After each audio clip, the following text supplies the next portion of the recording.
Okay, so here we are. Learn, Imagine, Create with Scratch Junior.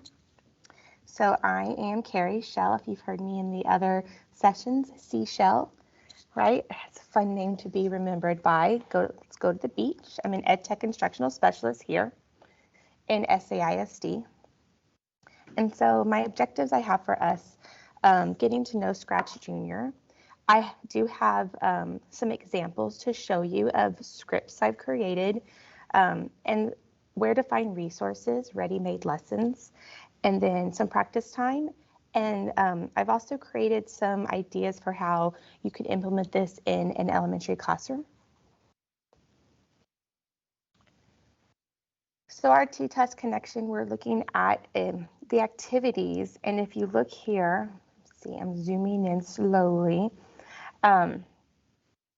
I like and distinguish at the very bottom and accomplish how it talks about using technology and instructional materials that are aligned to instructional purposes. I think Scratch Junior fits perfectly in with that. Then we have our ITSE standards, which I focus on empowering our learner and how the students are leveraging the technology in the classroom. And then our technology application TEKS, the TATEKS. If you look at those, it's computational thinking. There's a whole strand that goes from kindergarten up. I picked out K through 2 on those because Scratch Junior is a coding application where you are creating scripts. They're learning to code in that beginning part of coding. So getting to know Scratch Junior, we're going to jump right into the interface. So when the students open it, I like to start them off, one, to learn the vocabulary. So we're looking at the programming area and then a script. So anytime they move the blocks in and they create their own little sentence, it's called a script in Scratch Junior. And then I like to make sure I tell them, instead of saying drag it down, I say move the block to the programming area. The resources to look at. So you can see that picture there at the top. That's going to be my backgrounds. And then on the left side, you have your characters. There's other parts of this, and I'll point them out, but these are the main 3. And then on the right side, I have my pages.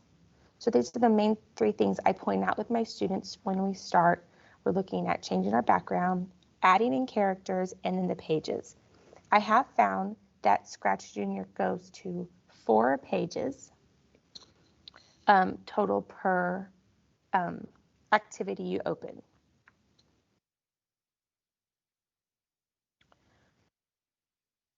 So some of the other components, you're able to view full screen. So the full screen view, it takes that little picture view in the middle and makes that your whole screen view. The grid view is very important, especially when they're creating their script, and I'll show you why. And then the green flag, most of the scripts, I start with the kids. I tell them to start with their triggering block is what it is, and I start with the green flag because I can trigger it there at the top to start and stop it. Okay, so here's our blocks. I'm making sure you can see it on the view without it being too small. So you have your motion blocks, they're blue. The triggering blocks are going to start. So you can see the green flag or the touch. The green flag goes to that top green flag, and the touch means when you touch on the actual character. So the 2 different ones are nice because I could have a character not start on the green flag, other things start, and then when I touch it, that one starts. Your end blocks are red, right? So we have end, finish, and the second one is a go-to page, so it automatically goes to the next page in your script, kind of like turning a book page, and then the repeat just like loops forever. Next we have looks blocks. Looks are going to be, I can make my character talk, I can change the size, disappear, and reappear. The sound blocks, this is really good, especially for our young learners, because maybe I can't type the word in yet, but the microphone allows them to record their own voice into the script. And then the pop just makes pop, a little sound. And then last are the control blocks. The control blocks so the one that says like stop, right, stops that character, or the timers for wait. I can set the speed. So I have that little drop down because it goes, I have a normal speed and I can make it go really slow or really fast. I can zoom in a little for y'all on the controls. And then the last one is repeat. So like whatever blocks I put within that loop of the repeat, it'll repeat just those blocks. What I like about them is they are all color coded. And then I'm going to go back up one page. If I look here, it's all the same colors. And so the kids get really good at knowing what color they need to pick up. But I do like for them to use the vocabulary for the blocks as well. Any questions for me so far about the interface? It's a pretty simple interface. And any of the block stuff. Doing good. Okay. Okay, so resources and examples. One, I'm hoping my examples, one of them has sound, and I'm hoping they play for us, the sound. And then we'll go into resources. So I created 3 examples. I borrowed a student's creation for one of the examples. Okay, and I won't tell you which one. I'll let you kind of think about it and figure it out. But I'm going to zoom in. Let's see. It might make me do this on my computer. Technology loves me, so I'm not worried. It's going to work for me. Positive talking, right? Okay, here we go. This is what we're going to do. We're going to share to this window. Thanks for waiting for me real quickly. And I'm going to do include our sound. Okay, let's see. I'm going to stop that share. I'm going to go back to my iPad in a second because I want to be able to create with y'all. Okay. Okay, so here we go. Into our, sorry, someone's coming in. Just give me a second. Okay, we're back into, whoop. There we go. I'm good, right, Denise? I can see you on my screen. So can you see my screen okay? Okay, shout out to me if you hear anything. This one will not have sound. So this is our math example playing right now.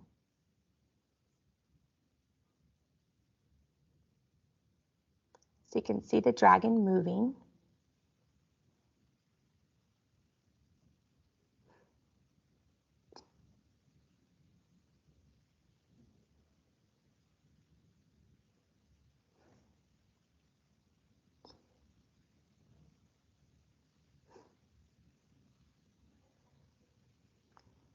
Okay, so there's a math example, right? It has a math sentence written. Sorry, my computer keeps popping. Okay, here's social studies example.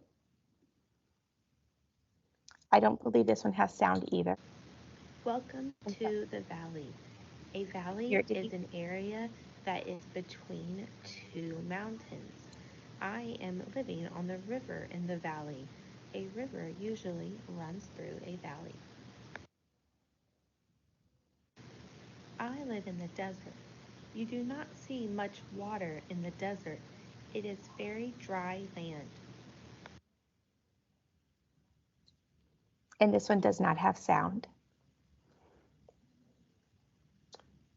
And so that social studies example was talking about landforms, right? And using Scratch Junior to share about landforms. Okay, 2 more examples. So the next one I have is Sorry. There we go. Okay, storytelling.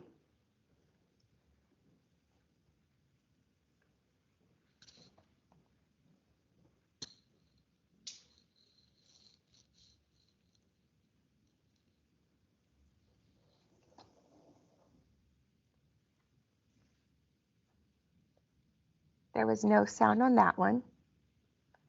And that one, that's the one I took from the student. So I'm going to play it for you one more time, because I know his thought process and he was going to the theater. So he left his house, right? Walked across, went to the theater, met his friend to watch a monkey show. And then they leave and go home. I would, as a teacher, go back and have him add in some of the sound just to hear his thinking too, but they also wrote their stories on paper and then made it happen in Scratch Junior. Okay, and the last one is science. There's no sound on this one.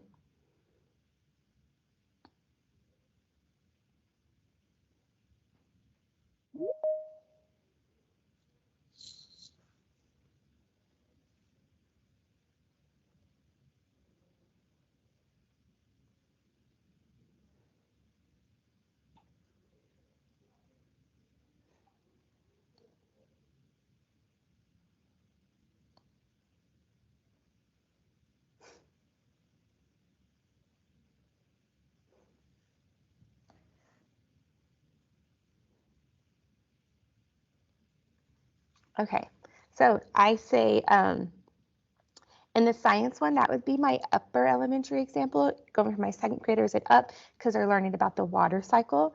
And then in my storytelling, and if I go back one to the math and social studies, I see that for my lower level elementary students, but really all kids in primary grades, they can do this because I saw a whole class of kindergartners writing scripts and stories. So let me come back through.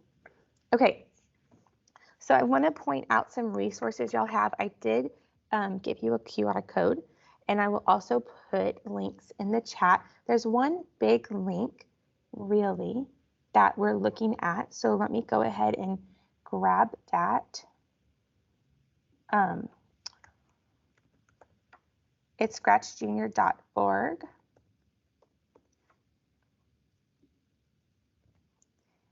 And that is where I'm going to put y'all big over here so I can put this in the chat for you. Okay, scratchjunior.org. It's a great place to start because it has in Learn, it has all the interface for you already. When we jump into it, when we're like practicing, we'll look at the Paint Editor Guide. And then they have the block descriptions as well. So you can see, I didn't pull these out, but you'll see some of these triggering blocks in your app. And then tips and hints. Now, the teach area is where I really like to start with my young students. I think these are awesome. And we're going to do one together today so we can see how it works. But when I click on the activity, it tells me what to do. And I like that Scratch knows that primary students are going to be using this application because it has this picture support. My new background, okay, right? They choose their character, how to delete a character, talking about resizing, and then writing the script. And here's the view of the grid because it allows you to know how many to put in your motion block or whatever block you're using. Okay, we're doing good. So in Teach is my big spot I love to look at in the activities. And then you have resources. Scratch Junior has a video. And then if you're in district, you also have me as a resource.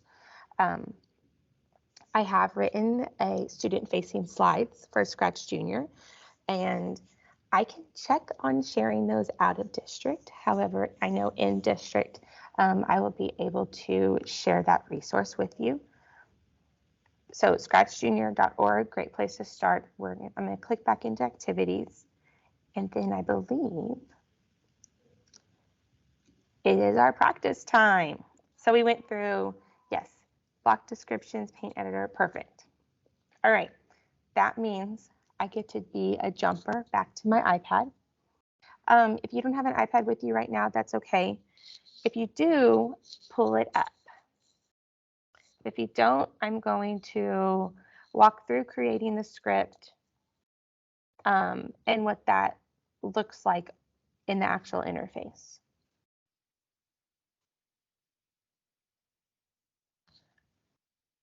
Okay, I'm gonna pop y'all that way.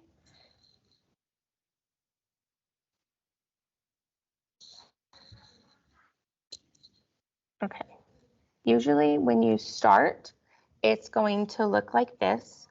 And upon starting, since I've opened my Scratch Junior multiple times, I'm looking at projects I've done, and it didn't prompt me where are you working, home or school. And then the plus sign is where I get started. Now you can see my Science Matter project, right? I did create a little commercial I can share with y'all too. If you haven't seen the commercials yet, that's a video out kind of outside of Scratch. And then you have the different projects. So what I would do is I would just do my plus sign, and this is how I have all the students start as well, and just to start fresh. It's a touch to go through each one, and then bringing it down.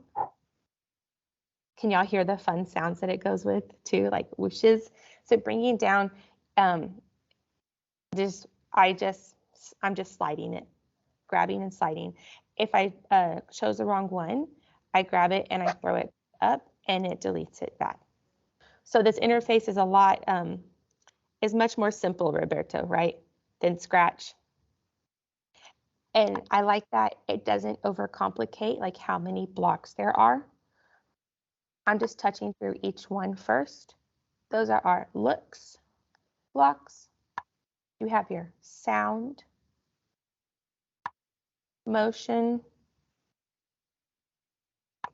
and then end blocks. Notice it doesn't have that page one because I only have one page, so I would have to go to that next page to do it. Okay, so what I'm going to do is I'm going to run through the Dribble a Basketball activity from Scratch Junior. And I apologize, I can't share both screens at a time. So I'm just going to work through it here. Just from curiosity, do any of y'all have an iPad that you're using to do this with me? No? Okay. Hey, can you hear me? Yes. I'm just looking right now, and I know you said iPad, but there is actually an open beta available for Windows and Mac that puts it on the desktop as well. Oh, yes. Okay. Here, I'll Thank put you, the link in. Roberto. Yes. That would be amazing. I've only ever opened up Scratch.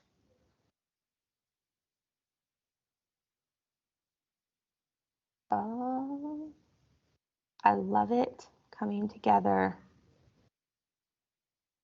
Okay.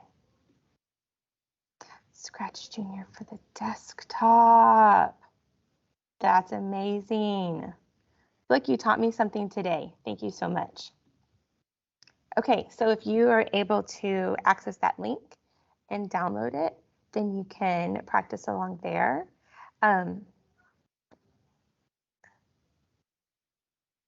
Got it. Everyone else learning as you want, right?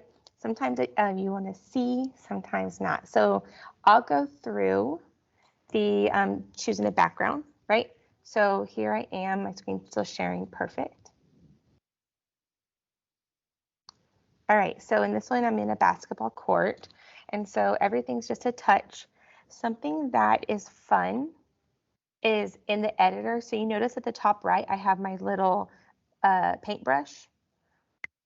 So if I do that, the students can go in and, you know, let's say I want to fill that with silver because I'm in San Antonio. San Antonio Spurs, right? I know it's kind of gray, but I'm going for silver look. That looks nice. And then I can change and edit, paint, add anything. I could add an extra shape on here if I wanted. This is where the kids kind of get really creative. And a lot of times when I see students who haven't been taught the interface, they mostly go to editor and want to change things. So just be on the lookout for that, of giving them time to maybe change and edit a background or a character, but don't let them live there, because they do like to live there because it's fun, change the colors, add something in, but we really want them to get that creative piece of creating their scripts. So I am going to add in a basketball. Sorry. So my characters are all on the left side, right? So I'd hit that left side plus sign.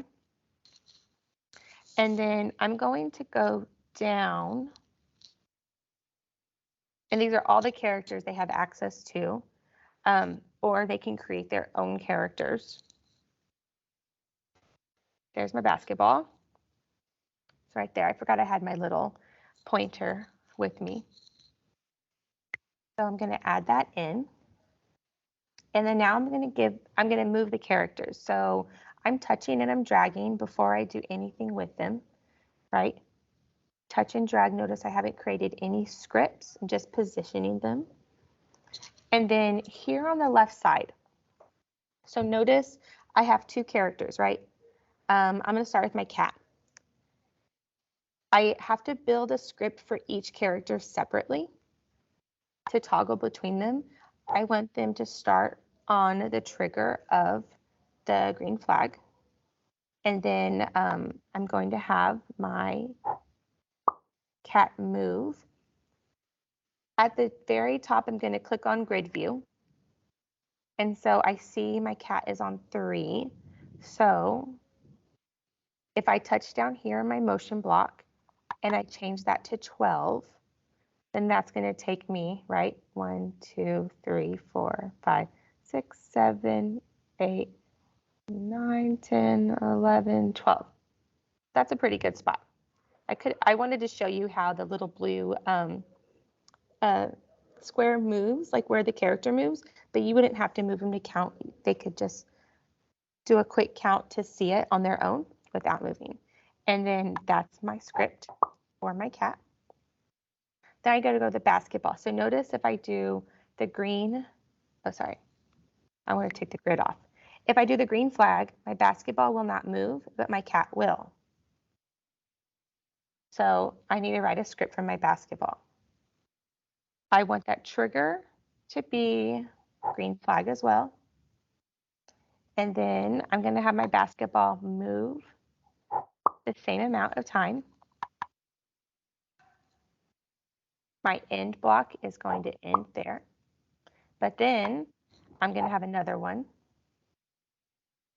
And I want it to be a repeating. And then this bounce 1. So that 1 means like my ball will go from 6 to 7, right? It'll go up. Okay, now let's hit the triggering. So you can see how that time, I'll hit it again. My cat moved, my ball moved, and it looks like my cat is dribbling it, right? How the ball's moving up and down. And then down here on the script area, now focus on the script area this time. You see how the blue is darkened? So it'll kind of tell you in the script where it is, and that's going to help your students who are ready to troubleshoot their script and figure out how to fix it. they'll want to pay attention to those things. So it's like, oh, it was right there. I needed to add something in, if they didn't time up well enough together. So then I would know that's where I need to fix my script.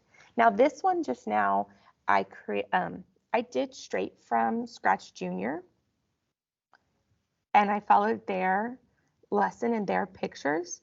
And then it's asking, I like this because it, we have students maybe that this is all they can do, and that was something that was challenging for them, or it prompts them. So we have a prompt.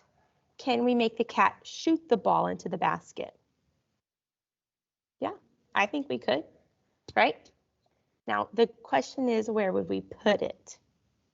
So this is where it gets fun to troubleshoot. I forgot to put an ending block there, but actually I don't think I would. I think I would put it at the end of this second script of the ball. And then I would go over to my motion blocks, and I'm going to pick up my grid. So I'm at number 6 right now, and my basket's at 11, so I probably would want to hit 12 and then down, right? So I'm going to try something because I kind of have an idea of one thing, but I'm curious what this block of like the jump up would look like if I went for 6, from 6 to 12. Okay, y'all ready to see what happens? This is the fun troubleshooting piece. So we're bouncing, whoop, and we shot it. So I made him go up and then back down. The other thing I think I want to show you, because I think a lot of students may think to take the motion block that's up, and I would change that number to 6. But if I did that, it stops there. And so we want them to bring it back down. I feel like both ways would achieve what they would want.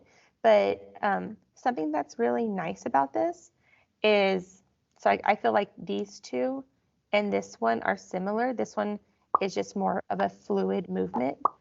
And I would give him my end block there. I see a really great thing with Scratch Junior, especially for our primary students. And then, there is Scratch for, it has a whole different interface, a whole different lesson to learn. But our science TEKs are changing in 2 years in Texas to include STEM-based problem solving questions. I haven't memorized them all. I've read over some of them, but I think Scratch Junior is a great way to have kids practice failing, right? Because maybe the script isn't going to work the first time, and they need to practice and not get it right to be able to look back and really problem solve, to try to decipher, okay, well, how can I fix that script to work for what I want to work? All right, I did write another script I want to show y'all, so I'm going to bring it up. I made little notes because this one took me a little problem solving. So to leave my current script, I'm going to click the home, the little house at the top left. That gets me back to my projects. And project 4, I should tell you, I can rename this. So what I did is, you see that little yellow looking tag at the top right? When I grabbed that down, it gives me my project name. And so I'm just going to name it that. And then my check mark. Okay, so you see this one is a little more. I have 3 pages on the right-hand side that I created. And I'll go through my scripts with you too. This one did take me some problem solving. And then, so I have my 2 characters. I have my cat. And notice how I ended right here. I'm sending a message to my next character. and look at the triggering block on that script.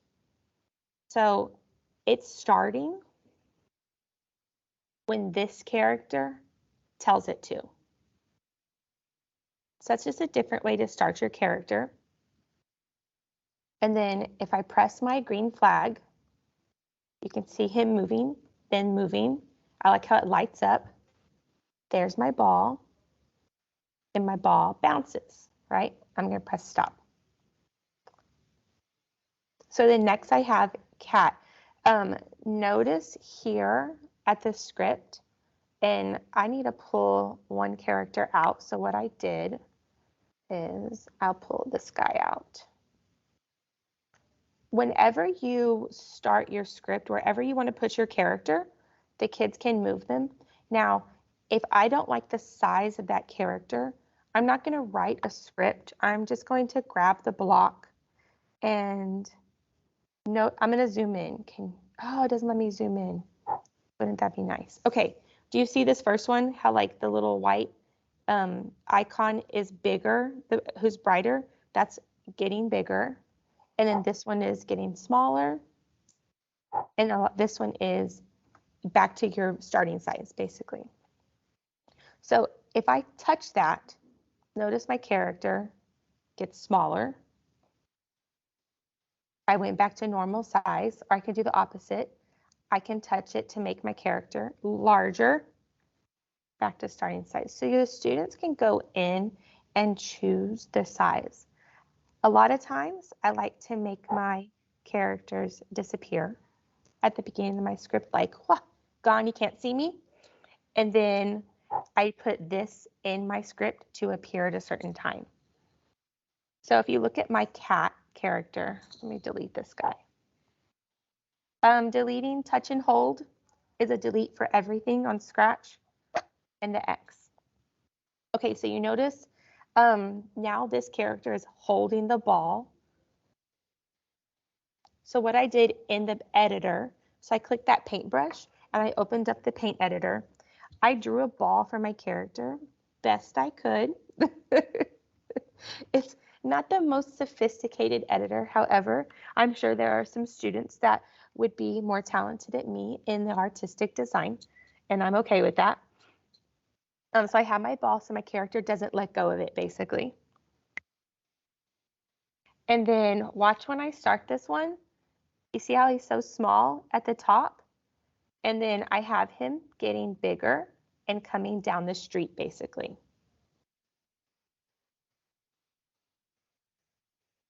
Kind of like how hey, look, I left my house. But then notice how it didn't go to my next page, right? So I would want to do an end block in my red blocks, and I'm going to grab page 3.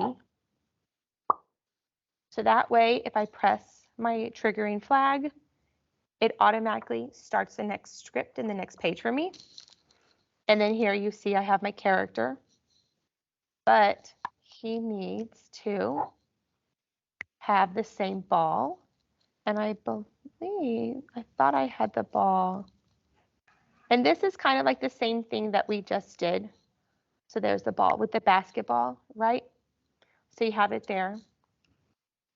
And then you could do the same thing where I count my spaces.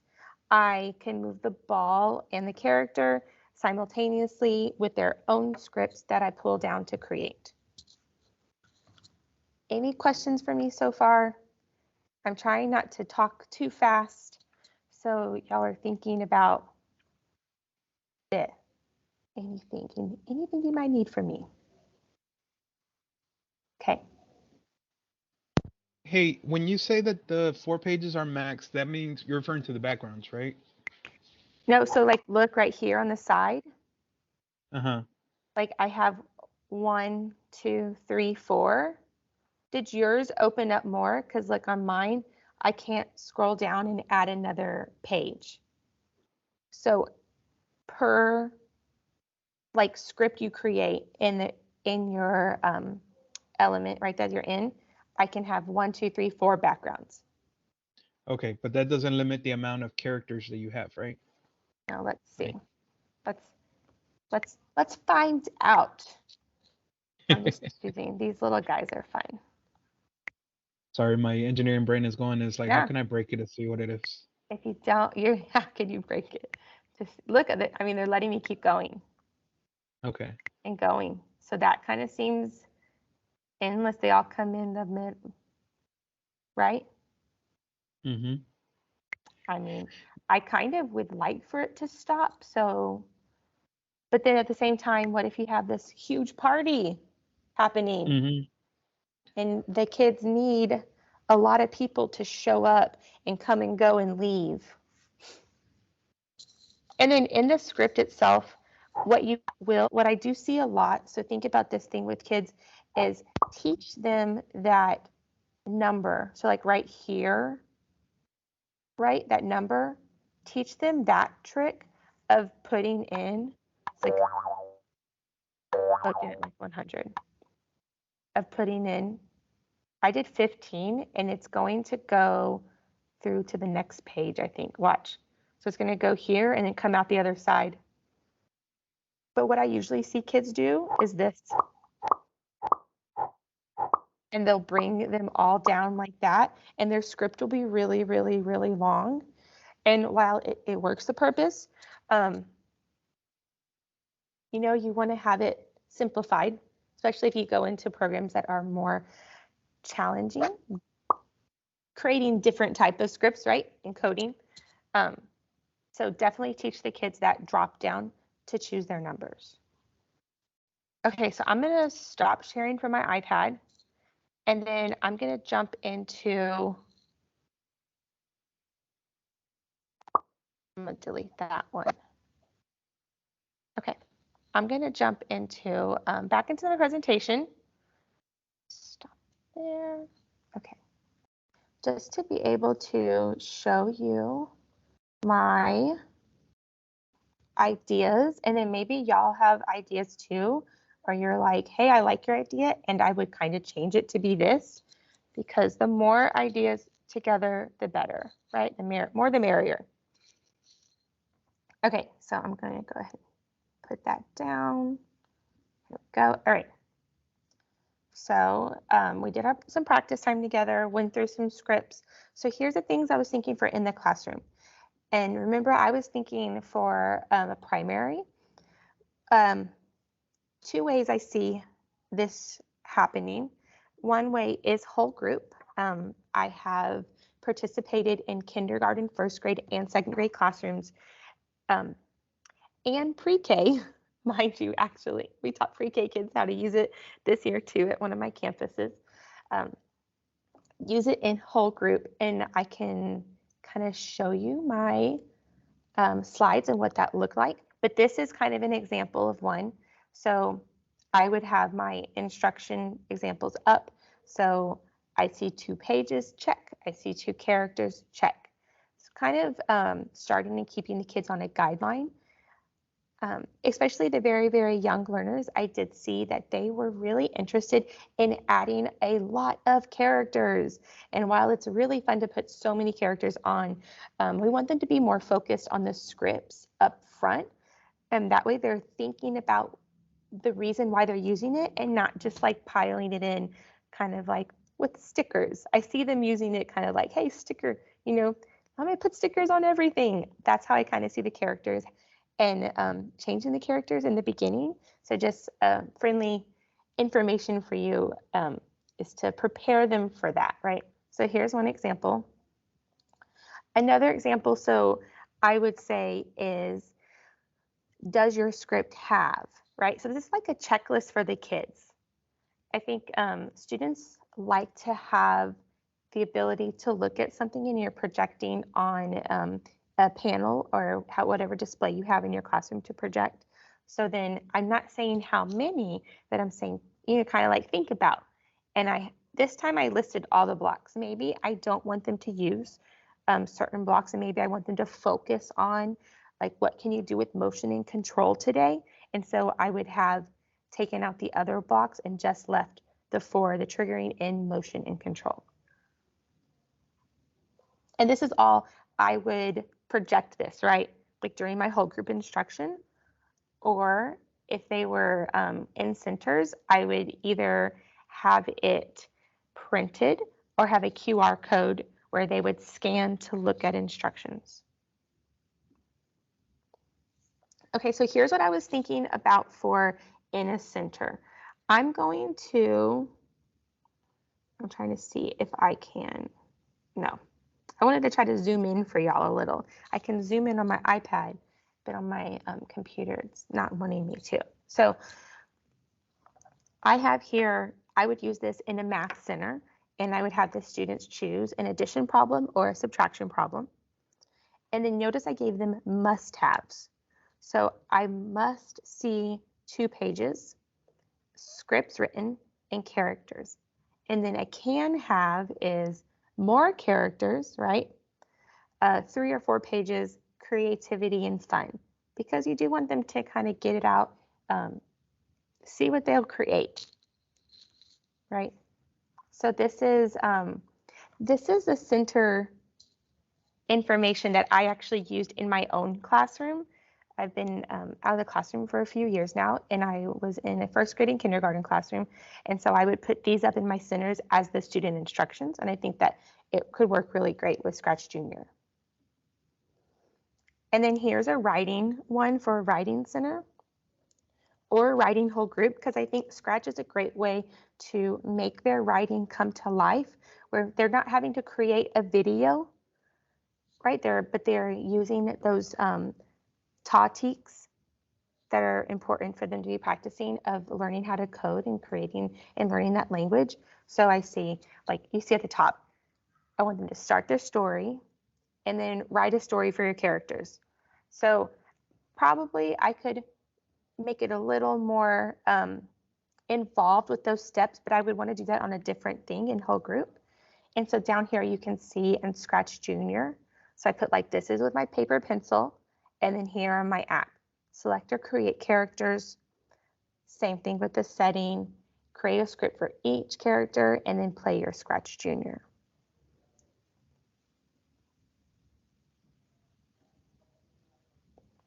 Okay. So I will show y'all my student-facing slides before you leave, just so you can kind of also get an idea. Sharing those out outside of the district, I'm not quite sure. However, I'm definitely open to bounce ideas off with you, right? If you ever want to connect, because it's great, right? We're all here, educators together. Creating professional learning networks is really important for us to become stronger, right, in our profession. And so just before I show you those, thinking about like today, we looked at the interface to kind of become familiar with it. We looked at some examples, connected the resources on scratchjunior.org. We learned there's a beta and that you could use it on the computer, which could be really good, Denise, because second graders usually have Chromebooks, right? And we can get with you too, because you also would have access to Scratch, which is already web-based. So I'll get with you. I've written your name down to connect with you. And then we thought about, like, I showed you some examples of ways to use it in the classroom. Y'all have anything y'all were thinking or ideas when I was going through this? It's okay if you didn't. Just want to make sure you're heard and you know that I definitely want to hear from y'all. I'm going to pull up the other thing for you real quick. I was thinking about what you showed, them creating the characters. I was thinking of story elements. They could make their own story, and that would help them. That could be a good way for me to see if they understand story elements. It could be a good way for them to practice it, assessment. Definitely. Yeah. Right? I mean, that's a good formative assessment right there. And you're going and you're connected because you're going across contents, right? Okay, so I'm going to kind of show you my overview and then kind of the look of it, just so you can have an idea. And I know, Roberta, you said you were the high school, right? But you want to have like help elementary kids more. So I'm wondering, like when I show you this next thing, like how your high schoolers could also create something. Oh, I saw Meredith. I saw your, I see y'all's comments in the chat. I'll get to them, okay? Don't worry. I won't leave you hanging. Okay, so let me pop this window. And so here is my Scratch Junior facing slides. So I'm gonna go to like week 2, okay? So each week I gave the objective. And then how I mentioned, it's really important to do vocabulary. So you have the vocabulary review. Not to like go through each thing, right? Because you can kind of see it on the side, right? And then I think videos are a really great way to show students what to do. And so let me do this one. There's no sound on it. And then I basically did screenshots of my iPad of the scripts I created from Scratch Junior. And then I created this video in Canva to, you know, help me bring it to life so the kids could go step by step. And so that's another way. It is undoubtedly a little more time intensive to create the videos and go through all those steps like that. Different than if you model, right, whole group with your kids and then have it as a center, as a workstation. I can see that the ability for them to have that time to practice, right, and get better at using Scratch Junior and creating their scripts and starting using that programming language. Okay, so I'm going to look at the chat. We have about 10 minutes left, and I'll make sure I get y'all the sign-in sheet. We are going to have, this video is going to be, will this video be uploaded? SAC Tech website as a tutorial. This video is going to be on a YouTube playlist for Ready Tech Go. And then the science teaks made you think about having a whole group warm up of sorts where you can find the error. That would be so fun, right? Like play the script and find the error. I love that idea. I'm definitely stealing that idea. Meredith, thank you. And critical analysis piece, I agree. It's great for promoting flexible thinking. 100%. I see another text coming in. While that comment is being created, I'm going to pull our sign in.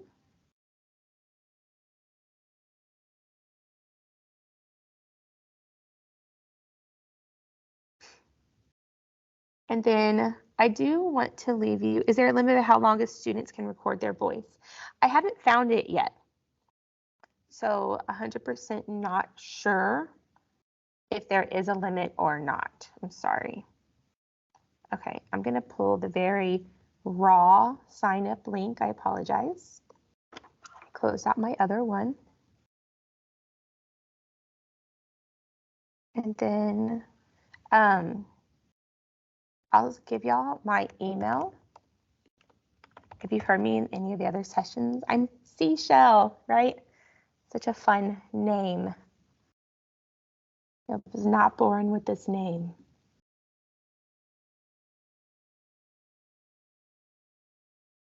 And I thank y'all for coming and joining me. I see a lot of benefits of allowing our students to have this type of creativity and space in our classrooms where we can connect it to content, but also it lets them just do a little more with their own troubleshooting, creativity, kind of like you just said, like that critical analysis, like how can I make this come to life? What do I want these characters to do?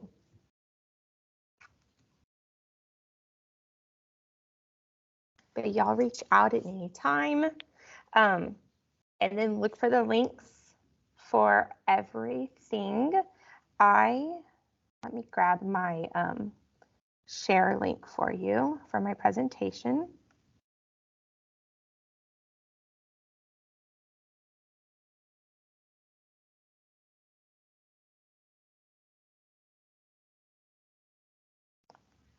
Okay.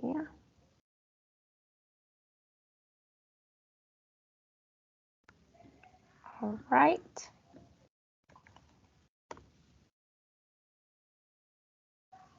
Yay! I'm so glad. Now, Alejandra, are you Ale? I have to see in SAISD. Can y'all see the 3 dots moving? I knew it. I knew it. Yay! We were from the same campus when I was a teacher, and I know she teaches young learners. They can definitely do it. All right, y'all. Well, thanks for joining me. Reach out at any time. You have the link to the presentation. You have my email. And have fun creating scripts. Thank you. Absolutely.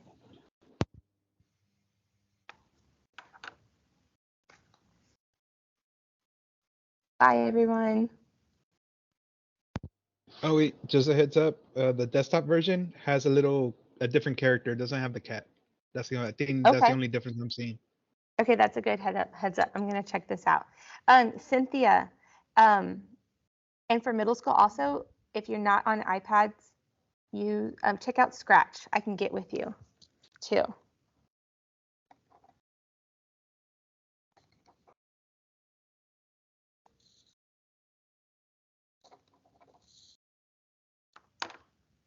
Bye, y'all. Good luck in 2nd grade, Denise. You. I'm gonna need it. You got this. It'll be great. Thank you. Everyone's going to come down and be seated, and you're going to be like, what? Oh yeah. Oh, well, I did not have that problem in pre-K. Oh.